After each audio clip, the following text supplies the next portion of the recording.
Soyons saints, en partenariat avec Magnificat.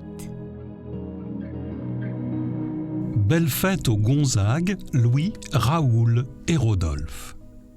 En 1995, Jean-Paul II canonise les bienheureux martyrs des Pontons de Rochefort. En 1790, au lendemain de la Révolution, les prêtres se voient ordonner de prêter serment à la constitution civile du clergé. Puis, l'Assemblée constituante décide de déporter ceux qui refusent de jurer vers les bagnes de Guyane. De longs convois s'acheminent vers l'océan.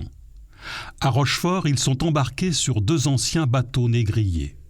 Les prêtres sont traités de manière encore plus affreuse que ne l'étaient les esclaves, car il ne s'agit pas de marchandises humaines à conserver, mais d'ennemis à éliminer. Personne n'envisage sérieusement de les faire arriver à bon port, car avec le blocus des côtes par les Anglais, c'est impossible. On se contente donc de jeter l'ancre au large de la Charente pour les faire mourir sans bruit. Les conditions de vie sont terribles, ils sont entassés et infectés de poux, la nourriture est rare, malsaine et infecte, et sévit une épidémie de typhus. Les martyrs répondent au mauvais traitement par la prière et la miséricorde.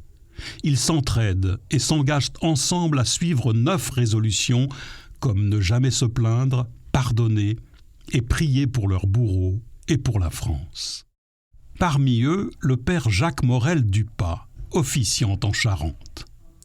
Il fait partie des prêtres jureurs et prête serment à la constitution civile du clergé, mais il le fait avec beaucoup de réserve.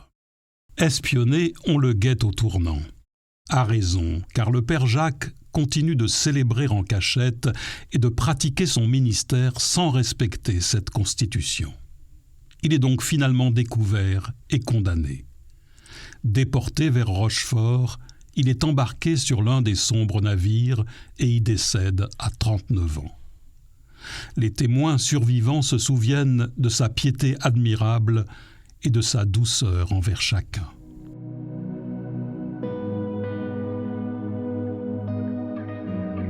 En ce mois du Sacré-Cœur, mettons-nous à l'écoute d'un extrait d'une prière que ces prêtres ont priée ensemble.